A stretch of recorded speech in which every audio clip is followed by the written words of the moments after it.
दोस्तों, हमारे एपिसोड का नाम सुनकर आप सभी यह सोच रहे होंगे कि हमने भगवान श्री राम की मृत्यु की बात कैसे कह दी। परंतु दोस्तों, यह विधान तो परमपिता ब्रह्मा जी का ही बनाया हुआ है कि जो प्राणी इस पृथ्वी पर जन्म लेगा उसकी मृत्यु निश्चित है, चाहे वह कोई भी हो। भगवान विष्णु जी ने दुष्ट राक्षस रावण का वध करने के लिए पृथ्वी पर अपने मनुष्य रूप में श्री राम का अवतार लिया था। इस कारण उन्हें अपने इस शरीर को तो त्यागना ही था, इसलिए उन्होंने अपनी इच्छा से अपने तरीके से ही अपने उस शरीर का त्याग किया था। दोस्तों, भगवान श्री राम और उनके साथ ही पृथ्वी पर अवतार लेने वाले उनके तीनों भाइयों और उन सभी वानरों ने अपने शरीर का त्याग किस प्रकार किया था, यह हम अपने इस एपिसोड में देखते हैं।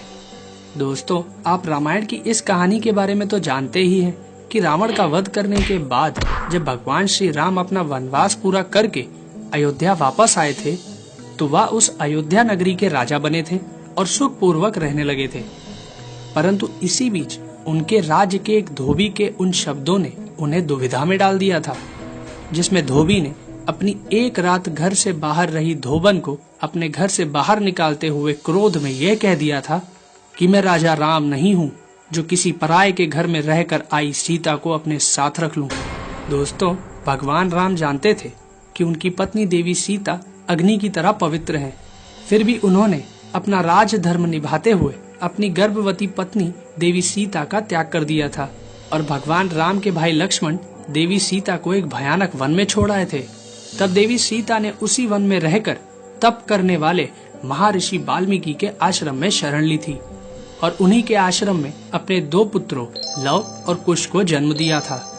दोस्तों, आप लोग ये भी जानते होंगे कि देवी सीता ने भगवान राम को जब उनके दोनों पुत्र सौंप दिए थे तब वह स्वयं अपनी जननी देवी पृथ्वी की गोद में समा गई थी। भगवान राम 11,000 वर्षों तक इस पृथ्वी पर रहे थे।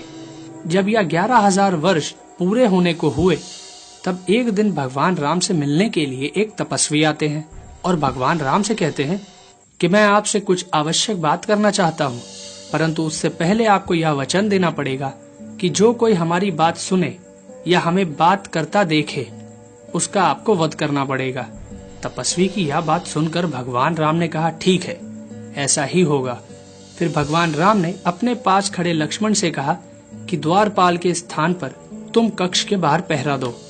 दोस्तों, जब लक्ष्मण जी कक्ष के बाहर पहरा देने लगे तब उस तपस्वी ने भगवान राम से कहा कि मैं काल हूँ और मुझे ब्रह्मा जी ने आपके पास ये जानने के लिए भेजा है कि आपने स्वयं ही 11,000 वर्षों तक पृथ्वी पर रहने की जो अवधि तय की थी वह पूरी हो चुकी है, इसलिए अभी आप पृथ्वी पर और रहना चाहते हैं या अपने परम धाम में वापस जाना चाहते हैं।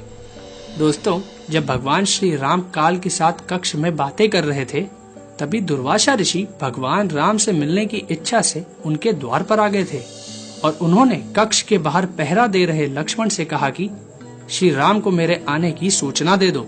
परंतु लक्ष्मण जी ने भगवान श्री राम के आदेश का पालन करते हुए दुर्वासा ऋषि से क्षमा मांगते हुए यह कह दिया कि भगवान राम अभी आपसे नहीं मिल सकते हैं, आप थोड़ी प्रतीक्षा कीजिए।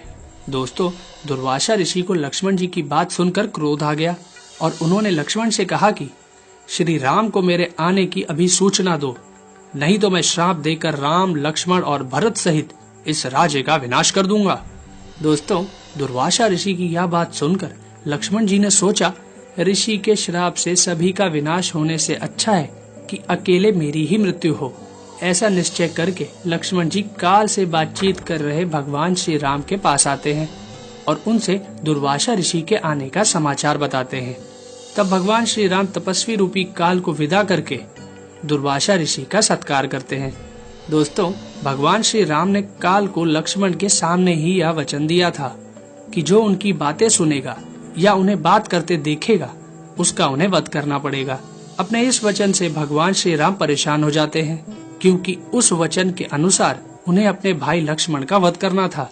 परंतु तभी वशिष्ठ जी ने कहा कि आप अपने दिए हुए वचन को पूरा करते हुए लक्ष्मण जी का त्याग कर दो, क्योंकि किसी भी साधु पुरुष का त्याग करना उसका वध करने के ही समान होता है। वशिष्ठ जी की बात सुनकर भगवान श्री राम लक्ष्मण जी का परित्याग कर देते हैं। दोस्तों, इस कारण श्री राम के परित्याग कर देने से लक्ष्मण जी वहाँ से आंसू बहाते हुए चले जाते हैं और सीधे सरयू नदी के तट पर जाकर आचमन करते हैं और हाथ जोड़कर अपनी संपूर्ण इंद्रियों को वश में करके अपनी सांस को रोक लेते हैं। यह देख सारे देवता उन पर फूलों की वर्षा करते हैं और देवराज इंद्र उनको उनके शरीर के साथ ही लेकर स्वर्ग में चले जाते हैं। दोस्तों, लक्ष्मण जी के मृत्यु लोक से चले जाने के बाद भगवान श्री राम ने भी मृत्यु लोक को छोड़ देने का निश्चय कर लिया।